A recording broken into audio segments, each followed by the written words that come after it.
J'ai entrepris sur Radio Comics de vous lister les 100 meilleurs comics de l'histoire, les 100 comics qui ont marqué l'histoire des comics, les 100 comics à avoir dans sa collection, les 100 comics à avoir lu, les 100 comics à avoir dans sa bibliothèque et les 100 comics qui vous permettront d'avoir des discussions intéressantes lors des dîners en ville. Aujourd'hui, nous allons parler d'un classique parmi les classiques puisque j'ai décidé de vous parler de Batman Dark Knight Return dans sa magnifique édition Black Label chez Urban Comics en version française, avec cette couverture stylisée qui nous rappelle évidemment les meilleures heures de Sin City. Tiens, on pourrait parler de Sin City évidemment dans ces titres, puisque Sin City fait partie aussi des très grands classiques, mais je ne vais pas dévoiler la suite du classement.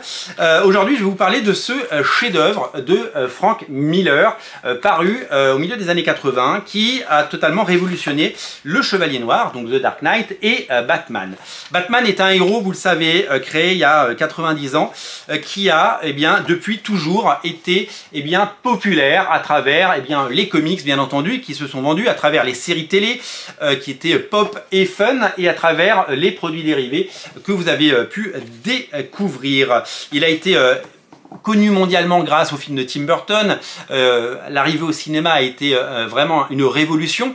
Mais Batman est un personnage qui a également évolué au fil des ans. Ses origines ont évolué, sa façon d'écrire le personnage, sa façon de le présenter, de le représenter, son costume a évolué.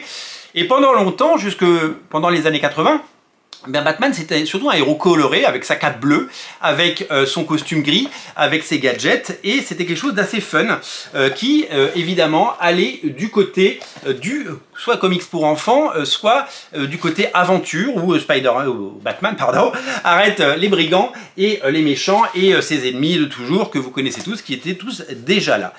Dans les années 80, Frank Miller, jeune scénariste et dessinateur qui avait œuvré sur Daredevil notamment, décide de donner ce qui sera la matrice des super-héros de demain. Avec Alan Moore, ils ont vraiment redéfini le super-héros dans les années 80. D'abord avec le Batman Year One, dont on a déjà parlé dans ces émissions, qui sont les origines ultimes de Batman, puisque avec David Mazzucchelli, ils ont écrit des origines qui certes ont été un petit peu réarrangées depuis avec d'autres scénaristes, mais qui font aujourd'hui figure de très grands classiques et d'origine définitive pour Batman. Comment est-il devenu ce Chevalier Noir? Pourquoi est-il comme ça? Pourquoi s'habille-t-il en chauve-souris? Et pourquoi est-il aussi névrosé?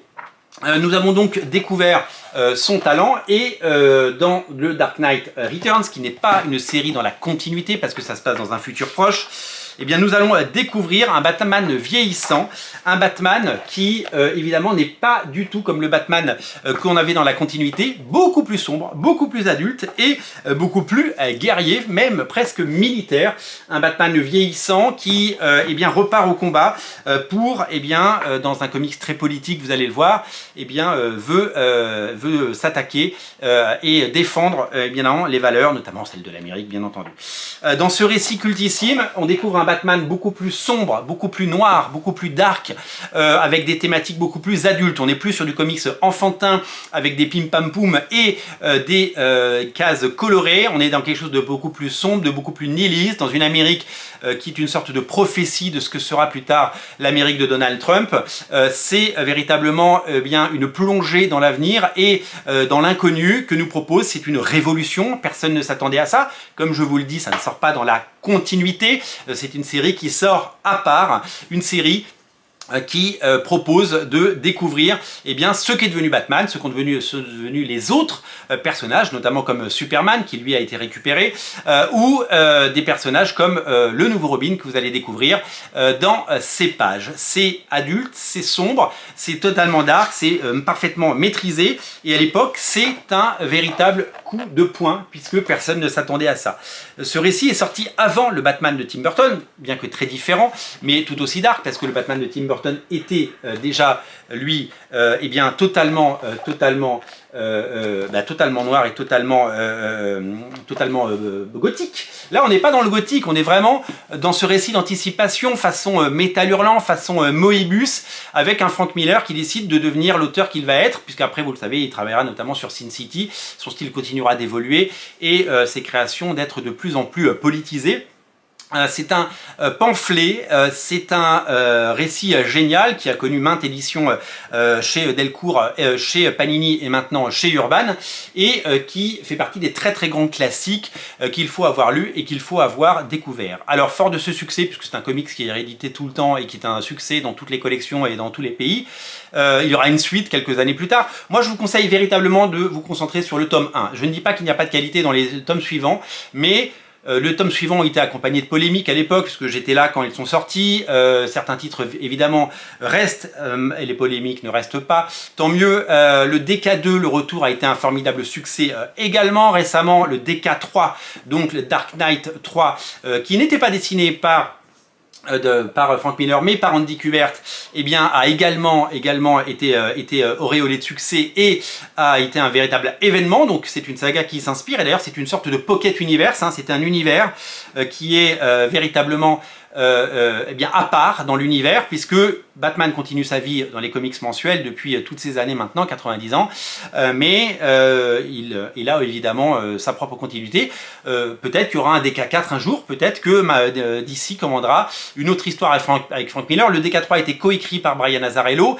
Frank Miller, évidemment, est aujourd'hui un monsieur un peu âgé, et donc il a peut-être moins la force d'écrire et dessiner. On l'a vu sur ses derniers dessins qui sont vraiment, son style a vraiment évolué vers quelque chose de très très différent, qu'on peut apprécier sur certains dessins, un peu moins sur d'autres, mais c'est un univers qui est cohérent, à part, et qui évidemment continue sa belle vie. Tout est disponible évidemment chez Urban.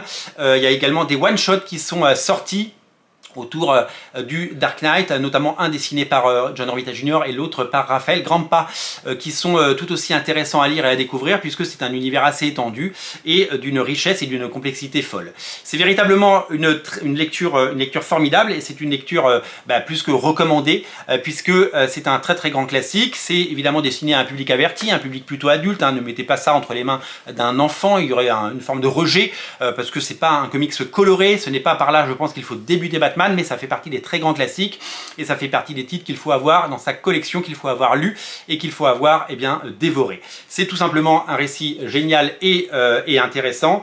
C'est tout simplement un magnifique ouvrage. C'est un grand classique. C'est un Batman éternel qui a survécu aux années et qui fait aujourd'hui figure là c'est dans le panthéon des histoires de Batman, et c'est véritablement à découvrir et à lire si vous ne l'avez pas encore fait. C'est disponible dans plein de collections, mais moi je vous recommande cette édition magnifique qui met en valeur le travail de Frank Miller et Lynn Varley avec Klaus Johnson à l'ancrage. Il faut les citer, ils sont tous hyper talentueux.